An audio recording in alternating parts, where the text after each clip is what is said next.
नमस्कार दोस्तों, सृजन संवाद के पटल पर एक बार पुनः आपका स्वागत है। और आज हमारे साथ हैं जाने माने पत्रकार, साहित्यकार, बाल साहित्य के सृजनकर्ता नरेंद्र गोयल साहब। नरेंद्र सर, आपका स्वागत है सृजन संवाद के पटल पर। धन्यवाद, मैं आपको प्रणाम करता हूँ। नरेंद्र जी, सबसे पहले जैसा कि हम जानते हैं, आपके परिवार की एक पत्रकारीय और साहित्यिक पृष्ठभूमि रही है जी। सबसे पहले मैं चाहूंगा कि आप हमारे दर्शकों को अपनी उस साहित्यिक पृष्ठभूमि से रूबरू कराएं। मेरे पिताश्री शिव कुमार गोयल जी लंबे समय तक दिल्ली में हिंदुस्तान समाचार के समाचार संपादक रहे हैं। उन्होंने 55 पुस्तकें लिखी हैं। बहुत सुंदर। मेरे बाबा जी भक्त राम शरण दास जी कल्याण पत्रिका के प्रसिद्ध लेखक थे। उनकी भी अनेक पुस्तकें प्रकाशित हुई हैं। तो घर का जो माहौल था भाई साहब जी, वो शुरू से साहित्यिक और पत्रकारिता से जुड़ा रहा है। तो कहीं ना कहीं से वहीं से कुछ अंकुर फूटे होंगे। बेशक बेशक। जो हमारे घर का परिवेश होता है, माहौल होता है, उसका बच्चे के ऊपर बहुत प्रभाव पड़ता है। और स्वाभाविक है कि जब आपके घर में साहित्यिक परिचर्चाएं हो रही थी, साहित्य का सृजन हो रहा था, तो आपके ऊपर भी वो साहित्यिक सृजन का जो प्रभाव है वो परिलक्षित हुआ, दृष्टिगोचर हुआ। जी जी। नरेंद्र जी, हमने देखा है कि आपने मूलतः बाल साहित्य का सृजन किया है। जी जी। और मैं ये आपके साथ साझा करना चाहता हूँ कि हमारे समाज में और व्यवस्था में अच्छे बाल साहित्य का अभाव जो है, कमी, वो महसूस की जाती है। जी जी। और जब मैंने आपकी रचनाओं को पढ़ा तो मैंने पाया कि बड़ी ही खूबसूरत रचनाएं आपने बच्चों के लिए गीत और कहानियां जो है वो लिखी हैं। तो ये बाल साहित्य की तरफ आपका जो उन्मुख, आप कैसे हुए, आपका झुकाव कैसे हुआ इस तरफ? मैं ये देखता था या महसूस करता था या पढ़ता था कि जब तक बच्चों में बचपन से ही जी संस्कार ना दिए जाएं, उनके लिए अच्छा साहित्य ना हो, तो वे आगे जाकर बहुत अच्छे साहित्यकार, पत्रकार या जीवन में सफल नहीं हो सकते। तो मेरे मन में होता था कि कुछ बच्चों के लिए ऐसा लिखा जाए जिससे बच्चे प्रेरित हों और अपने कर्तव्य के प्रति, अपनी ड्यूटीज के प्रति उनमें जागृति पैदा हो। तो इत्तिफाक ये हुआ कि मैंने 17 साल की उम्र में सबसे पहले बच्चों के ऊपर ही मैंने 8 लाइन की कविता लिखी जो हिंदुस्तान में प्रकाशित हुई थी। और 8 लाइन की कविता ये है: बिल्ली जा चूहों से बोली, बच्चों कल दावत में आना। बिल्ली जा चूहों से बोली, बच्चों कल दावत में आना। चूहे बोले जा जा मौसी, किसी और को तू बहकाना। झूठ बोलकर हमें बुलाती, तू दावत नहीं खिलाएगी। झूठ बोलकर हमें बुलाती, तू दावत नहीं खिलाएगी। दावत तो एक बहाना है, तू हमको चट कर जाएगी। दावत तो एक बहाना है, तू हमको चट कर जाएगी। वाह वाह वाह, बहुत ही सुंदर, बहुत ही सुंदर। बड़ी मूल्यवान बात आपने कही कि बच्चों को अगर हमें कोई भी सूचना प्रदान करनी है, कोई भी आपका नैतिक मूल्यों से उन्हें परिचित कराना है, तो उनकी भाषा में और रचनात्मक भाषा में अगर वो संवाद बच्चों के साथ किया जाए तो वो ज़्यादा प्रभावशाली होता है। और उस लिहाज से आपकी रचनाएं सराहनीय हैं। मेरे संज्ञान में है कि आपकी एक रचना महाराष्ट्र सरकार द्वारा जो 7वीं कक्षा का पाठ्यक्रम है हिंदी का, उसमें संकलित की गई है। जी जी। ये निश्चित रूप से हमारे पूरे गाजियाबाद के लिए, आपके लिए एक गर्व का विषय है। तो इस संदर्भ में कैसे आपकी उस रचना का चयन हुआ और कैसे आपको सूचना मिली, इस बारे में हमारे दर्शकों को कुछ बताइए। महाराष्ट्र सरकार के शिक्षा विभाग से 6 साल पहले एक फोन आया कि हमने आपकी एक कविता कक्षा 7 के पाठ्यक्रम में ली है। उन्होंने एक फार्म भेजा रॉयल्टी वगैरह के लिए, फॉर्मलिटीज के लिए। मुझे ये भी नहीं पता था कि मेरी कौन सी कविता उन्होंने ली है। जी जी। बाद में जब उन्होंने मेरे पास प्रति भेजी उसकी प्रकाशित होने के बाद, तो मेरी कविता मेरे सामने आई। वो कविता एक पत्रिका में छपी थी, उन्हें पसंद आई और वो कविता उन्होंने वहां प्रकाशित की 7वीं की। महाराष्ट्र के हजारों स्कूलों में वो कविता पढ़ाई जाती है। और सबसे बढ़िया बात वहां की सरकार की क्या है, शिक्षा विभाग की क्या है, कि YouTube पर हजारों वीडियो ऐसे पड़े हैं। उन्होंने वहां के हर स्कूल को यह निर्देश दिया कि इस कविता का एक नाटकीय रूप में प्रस्तुत करके इसे और YouTube पर डाली जाए। तो ये मेरा सौभाग्य है। और सबसे बड़ा सौभाग्य जो मैं मानता हूं, मुझे गर्व भी होता है कभी कभी, कि उस किताब में जो 7th की किताब है, उसमें डॉक्टर हरिवंश राय बच्चन, हमारे राष्ट्रपति अब्दुल कलाम जी और गीत ऋषि गोपाल दास नीरज की कविताएं हैं। और उनके साथ मुझे एक छोटे से रचनाकार को स्थान मिलना, ये मेरे लिए गर्व की बात है। बहुत ही सुंदर। नरेंद्र जी, रचनाकार छोटा या बड़ा नहीं होता है। रचनाकार की रचना बड़ी और महत्वपूर्ण होती है। और देखिए, आपकी रचना खूबसूरत थी और मानकों पर खरी उतरने वाली थी, उस लिहाज से उसका चयन किया गया। तो रचना अपने रचना काल के दौरान भी और बहुत आगे पीछे भी अपना प्रभाव छोड़ती है। मैं चाहूंगा कि आप अपनी उस रचना को हमारे श्रोताओं के साथ साझा करें। ये रचना बंदर का धंधा के नाम से प्रकाशित हुई है। आवाज मेरी कोई बहुत बढ़िया नहीं है, लेकिन जो मेरे भाव है वो मैं आपके सामने है। जी जी, सुंदर। कि हाथ लगा बंदर के एक दिन टूटा फूटा आला, हाथ लगा बंदर के एक दिन टूटा फूटा आला, झट बंदर ने पेड़ के नीचे कुर्सी मेज ला डाला, भालू आकर बोला मुझको खांसी और जुखाम, बंदर बोला तुलसी पत्ते पीपल की जड़ थाम, भालू आकर बोला मुझको खांसी और जुखाम, बंदर बोला तुलसी पत्ते पीपल की जड़ थाम, पानी में तुम इन्हें उबालो सुबह शाम को लेना, खांसी जब छू मंतर होए फीस तभी तुम देना, बिल्ली बोली मुझको आया 104 बुखार, मैं शिकार पर कैसे जाऊं जल्दी इसे उतार। वाह। बंदर बोला रस गिलोय का 3 बार तुम पीना, और कल से ही तुम डांस करोगी इना मीना डीना। तभी लोमड़ी आकर बोली सुंदर मुझे बनाओ, मैं ही दिखूं सबसे सुंदर ऐसी बूटी लाओ।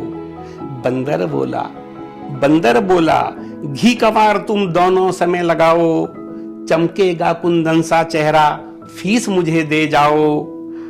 चल निकला बंदर का धंधा अब वह मौज मनाता, और अच्छी अच्छी जड़ी बूटियां जंगल से वहलाता, अच्छी अच्छी जड़ी बूटियां जंगल से वहलाता। बहुत सुंदर, बहुत सुंदर। आपने अपनी इस रचना के माध्यम से बच्चों को आयुर्वेद चिकित्सा विज्ञान से भी परिचित कराने की कोशिश की है, और निश्चित रूप से आप इसमें सफल हुए हैं। नरेंद्र सर, आपने बाल साहित्य के अतिरिक्त कुछ दोहे, कुछ गीत भी जो है सृजित किए हैं। जी। तो अपने उस साहित्यिक कार्य के बारे में भी जो है हम जानना चाहेंगे आपके। मैंने दोहे भी लिखे हैं, शेर भी लिखे हैं। अच्छा। मेरी एक रचना बड़ी प्रसिद्ध हुई थी भ्रूण हत्या के ऊपर। जी जी जी। मैं चाहता हूं कि अपने सभी दोस्तों से, श्रोताओं से उसे साझा करूं, आपसे साझा जरूर करूं। जरूर, स्वागत है, स्वागत है। ये हमारे देश का दुर्भाग्य है कि जब हमें पता चलता है कि पेट में पल रहा बच्चा जी जी लड़का नहीं लड़की है, तो हम एबॉर्शन द्वारा उसकी हत्या करा देते हैं। राजस्थान के कुछ इलाकों में तो लड़की पैदा होने पर उसे तंबाकू का घोल पिलाकर मार दिया जाता है। मानवीय। हम कितने कसाई हो चुके हैं कि अपने बच्चों की हत्या करने में भी हमें शर्म महसूस नहीं होती। इसके ऊपर मैंने एक रचना लिखी है। जी जी, स्वागत। कि एक छोटी सी बच्ची है, उसे जब पता चलता है कि कल को मेरी एबॉर्शन के द्वारा हत्या कर दी जाएगी, तो वो खुद सुसाइड कर लेती है पेट के अंदर। और वो यमराज के सामने खड़ी है।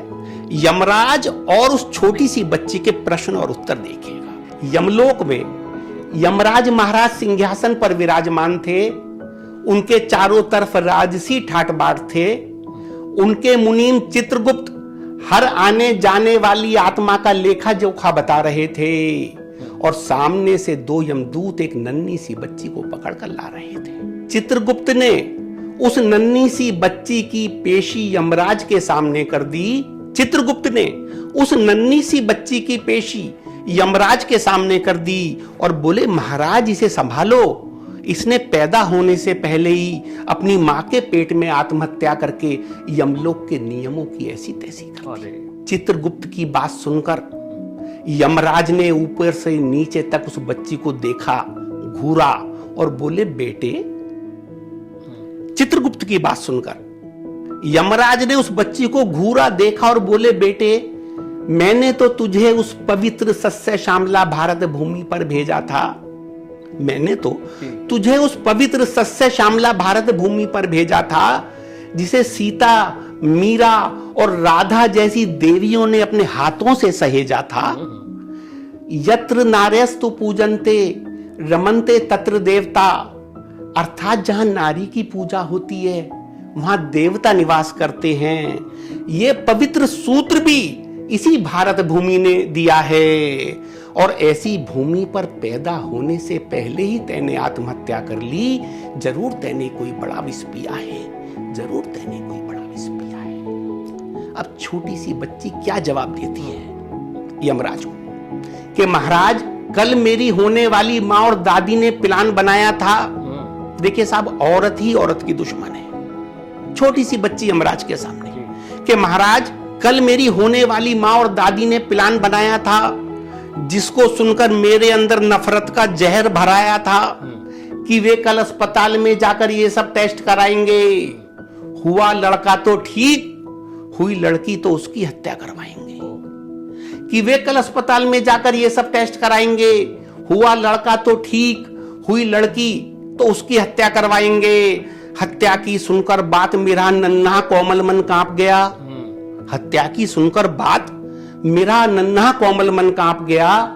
जन्म से पूर्व कन्या की हत्या भारत की संस्कृति को नाप गया और मैंने सोचा इससे पहले उनके द्वारा मेरी हत्या हो। मैंने सोचा इससे पहले उनके द्वारा मेरी हत्या हो और जिस भूमि पर नारी के लिए नारी का जन्म समस्या हो, ऐसी भू से तो अच्छा अब नरक लोक ही प्यारा है। और यही सोचकर मैंने आत्महत्या का लिया सहारा है, और यही सोचकर मैंने आत्महत्या का लिया सहारा है। बच्ची की सुनकर बात यमराज का चेहरा भी लटक गया। बच्ची की सुनकर बात यमराज का चेहरा भी लटक गया।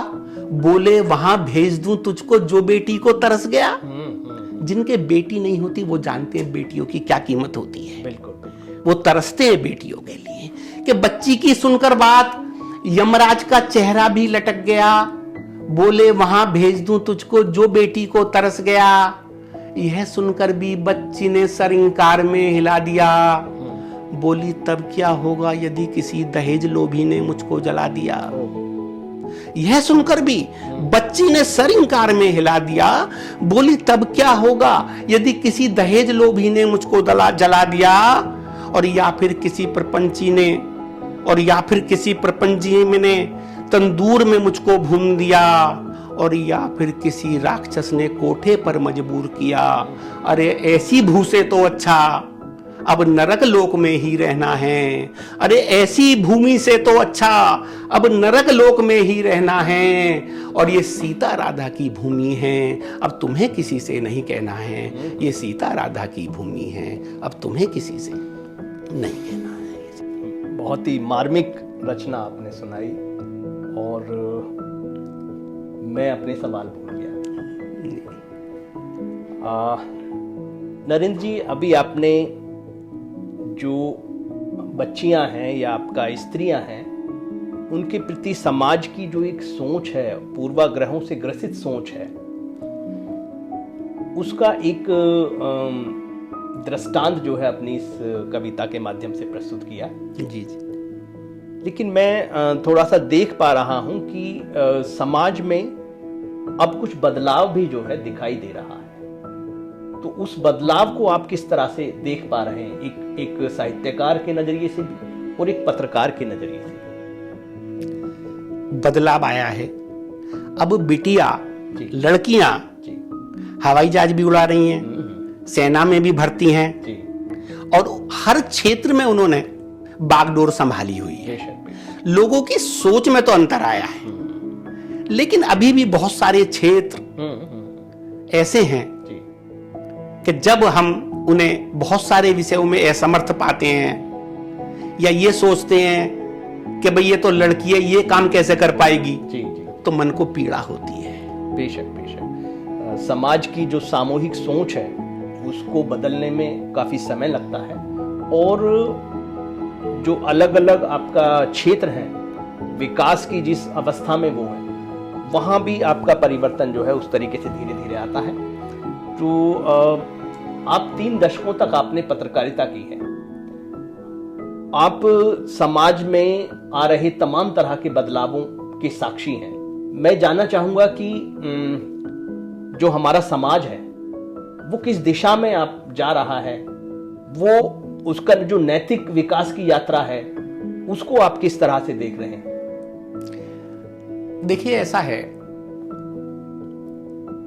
अब जो पत्रकारिता हो गई है जी, वो सनसनी फैलाने वाली पत्रकारिता हो गई है।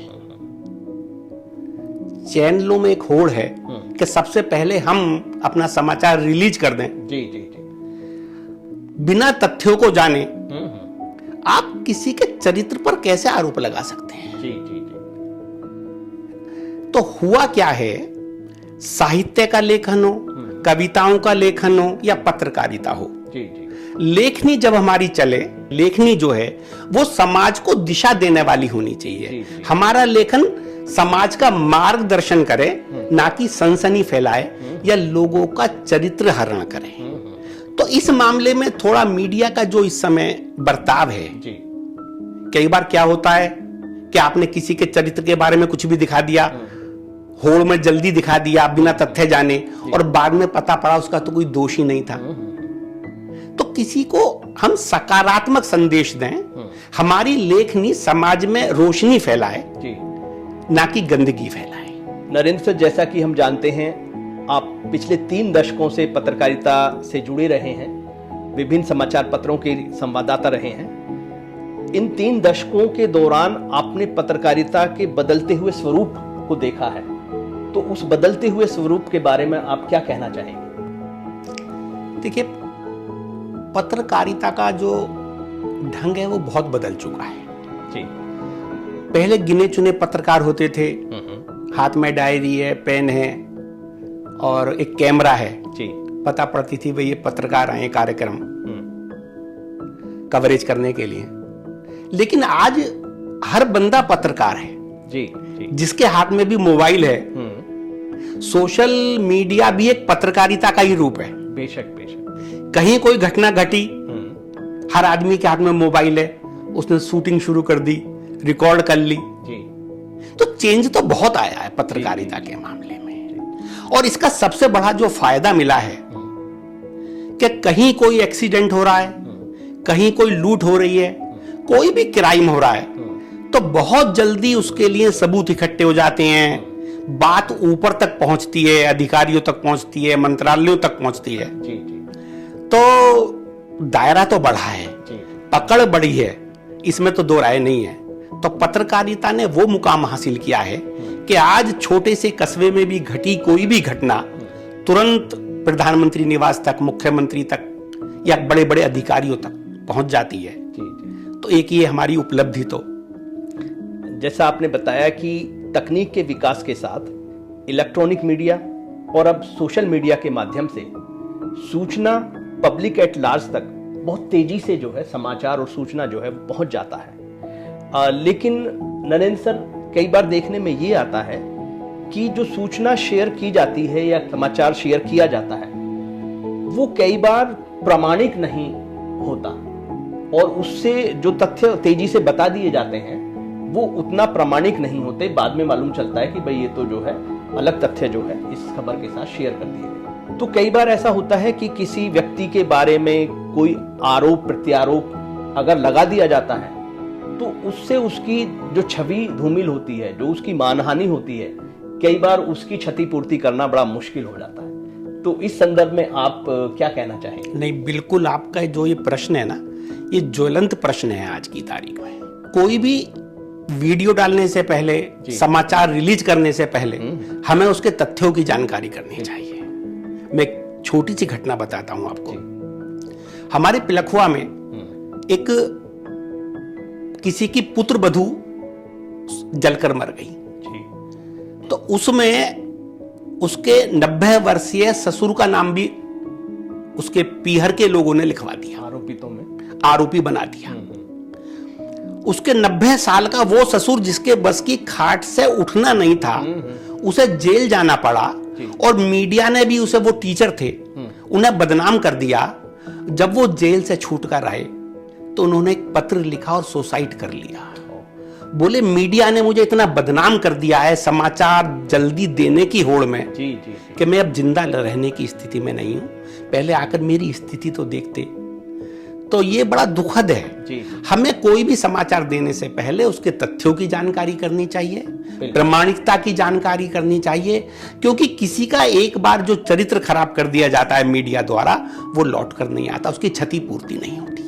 एक ये तो थोड़ी सी कमी कि हमने जाना कि त्वरित सूचना या समाचार साझा करने की जल्दबाजी में कई बार तथ्यों की प्रामाणिकता को हम चेक नहीं करते हैं। अब मैं जो सवाल करना चाहता हूं वो ये है कि कई बार विचारधारा से, चाहे वो किसी राजनीतिक दल से झुकाव और लगाव की वजह से या किसी राजनीतिक दल का विरोध करने की वजह से, पत्रकार खबर के साथ जो ट्रीटमेंट आप वो करते हैं वो भी जो है बायस्ड दिखाई देता है। हम देख पा रहे हैं कि बड़े बड़े पत्रकार जिनकी काबिलियत पर आप शक नहीं कर सकते, वो उस तरह से खबर को प्रस्तुत करते हैं कि ये साफ दिखाई देता है कि भाई ये बायस्ड, मतलब निष्पक्ष रूप से खबर को प्रस्तुत नहीं कर रहे हैं और बायस्ड होकर खबर को प्रस्तुत कर रहे हैं। तो ये जो विचारधारा के साथ लगाव और झुकाव का खेल है, मैं इस बारे में भी आपके अनुभव जानना चाहूंगा।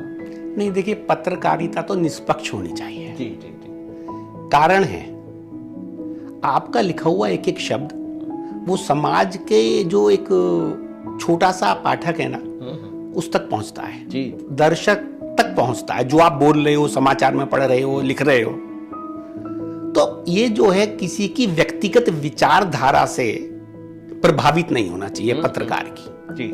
जो समाज के हित में हो, देश के हित में हो, हमारी संस्कृति के हित में हो, निष्पक्षता के साथ वे बातें सामने जानी चाहिए। और एक आदमी की विचारधारा कुछ भी हो, उसे वो समाचार में उसका प्रभाव नहीं दिखना चाहिए। आधिकारिक रूप से जो हमारी व्यवस्था है, इसके 3 अंग होते हैं: विधायिका, कार्यपालिका और न्यायपालिका। मीडिया को अनऑफिशियली चौथा अंग या चौथा पिलर जो है माना जाता है। लेकिन अगर ये पिलर जो है ये सरकार की व्यवस्था की आलोचना करता है और निष्पक्ष आलोचना करता है, तो कोई दिक्कत नहीं है, वो समाज के और पब्लिक एट लार्ज के हित में होता है। लेकिन जब वो आपका विचारधारा से प्रभावित होके या निष्पक्ष ना रहते हुए रिपोर्टिंग करता है, तो वो उसका लाभ ना व्यवस्था के सुधार में हो पाता है जी, और ना ही आपका जनहित में उसका कोई लाभ मिल पाता है। तो आज के वक्त में ये एक बड़ी समस्या के रूप में हम मीडिया में देख पा रहे हैं।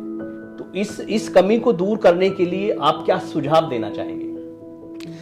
पत्रकारिता निष्पक्ष होनी चाहिए और कम से कम पत्रकारों की खरीद बेच नहीं होनी चाहिए। जी जी। मैं फिर भी कहता हूं, हर समाज में 90 लोग अच्छे हैं, 10 ही लोग खराब हैं। लेकिन उन 10 खराब लोगों की वजह से हम 100% लोगों को या बाकी 90 लोगों को गलत नहीं कह सकते। मैं तो अब भी एक बात कहना चाहता हूं, मैंने लिखा है कि अगर नहीं हो मीडिया देश बेच खा जाए, अगर नहीं हो मीडिया देश बेच खा जाए और घोटालों के खेल में स्वर्ण पदक पा जाएं। वाह, घोटालों के खेल में स्वर्ण पदक पा जाएं। बहुत सुंदर। नरेंद्र सर, आप गाजियाबाद में पिलखवा में लंबे समय से रह रहे हैं।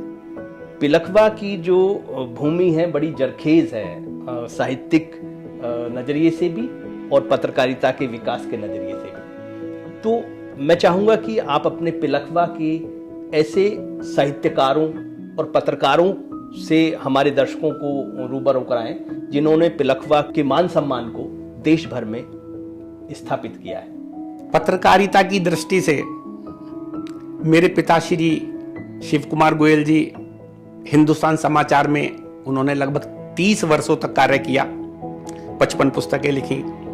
मेरे बाबा जी ने धार्मिक क्षेत्र में अनेक पुस्तकें लिखी, उनका बहुत बड़ा संग्रहालय पिलखवा में है। और मुझे गर्व की बात है कि हमारे उस संग्रहालय में अटल बिहारी वाजपेयी, ललिता शास्त्री जी, लाल बहादुर शास्त्री जी की पत्नी, चारों पीठों के शंकराचार्य, उड़िया बाबा, हरि बाबा, बड़े बड़े संत महात्मा पधार चुके हैं। कविताओं के क्षेत्र में, काव्य जगत के क्षेत्र में डॉक्टर कुमार विश्वास ने वो पंचम लहराया है पूरे हिंदुस्तान के अंदर ही नहीं, विदेशों में भी।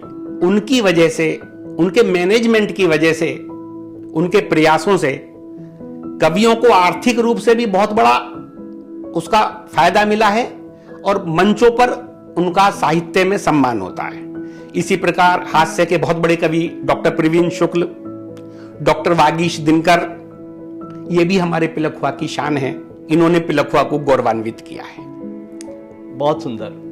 निश्चित रूप से पिलखवा के रचनाकारों का, पत्रकारों का उल्लेखनीय योगदान रहा है। अब आप गाजियाबाद में भी रह रहे हैं और गाजियाबाद के साहित्यिक परिवेश से भी आप लंबे समय से परिचित रहे हैं। गाजियाबाद के साहित्यिक परिवेश और यहाँ के जो साहित्यिक व्यक्तित्व हैं उसके बारे में आप हमारे दर्शकों को क्या बताना चाहेंगे? गाजियाबाद साहित्य की बहुत बड़ी नगरी है। डॉक्टर कुंवर बेचैन जैसे अंतरराष्ट्रीय स्तर के गीतकार, जो गीत ऋषि थे, वो हमारे गाजियाबाद की देन है। उन्होंने अपना पूरा जीवन यहाँ गाजियाबाद में, डॉक्टर रमा सिंह, डॉक्टर धनंजय सिंह, आजकल भाई चेतन आनंद, राज कौशिक जी, बहुत सारे नाम हैं। मतलब बहुत लोग हैं जो हमारे गाजियाबाद को साहित्यिक दृष्टि से जिन्होंने समृद्ध किया है और वो परचम दूर दूर तक लहरा रहे हैं। आदरणीय कृष्ण मित्र साहब भी इसमें, मित्र जी तो मित्र जी की बड़ी प्रसिद्ध रचना थी, ओज के कवि थे कि एक बार जब अपहरण हो गया था रूबिया का, तो उन्होंने लिखा था, मुफ्ती मोहम्मद गृह मंत्री थे, उनकी बेटी का अपहरण हुआ तो उन्होंने लिखा था कि काश मुफ्ती मोहम्मद स्वयं बोलते, मुफ्ती मोहम्मद स्वयं बोलते, मेरी बेटी से बढ़कर मेरा देश है और जुल्म के आगे झुकना ये वाजिब नहीं, मेरे अल्लाह का मुझको आदेश है। तो वो तो ओज के हिमालय थे आदरणीय मित्र जी। और डॉक्टर विजेंद्र प्रभात जी, बहुत बहुत आदरणीय कृष्ण मित्र जी, सीता सागर जी और श्री योगेंद्र दत्त शर्मा जी जैसे लोगों ने जो कविताओं के क्षेत्र में विशेष उल्लेखनीय काम किए हैं। अनेक संस्थाएं भी इसमें बहुत साहित्य के क्षेत्र में काम कर रही हैं, जैसे आपकी संस्था है अमर भारती साहित्य संस्थान, संप्रति, और कई क्लब भी समय समय पर ये साहित्यिक गतिविधियों को यहाँ प्रोत्साहन देते रहते हैं। तो ये हमारे लिए गर्व की बात है। हिंदी भवन हमारे गाजियाबाद के लिए बहुत बड़ा वरदान है। हिंदी भवन के जो कार्यक्रम आयोजित किए जाते हैं उसमें ललित जायसवाल जी ने किस प्रकार उसे संभाला हुआ है, और समय समय पर एक एक महीने में 5-5, 6-6 जब कवि सम्मेलन और साहित्यिक गोष्ठियां होती हैं तो बड़े गर्व का अनुभव होता है कि ये हमारे लिए गर्व की बात है गाजियाबाद के लिए। निसंदेह ललित जायसवाल जी शहर में साहित्यिक और कलात्मक माहौल बनाने में अपना विशेष योगदान दे रहे हैं। नरेंद्र सर, साहित्यिक आध्यात्मिक सृजन की जो ये आपका साक्षात्कार श्रृंखला है जिसमें आज आपका साक्षात्कार भी रिकॉर्ड हो रहा है और आपसे पहले भी कई साहित्यकारों के, रचनाकारों के साक्षात्कार रिकॉर्ड हुए हैं। इस साक्षात्कार श्रृंखला के बारे में आप क्या कहना चाहेंगे हमारे दर्शकों को?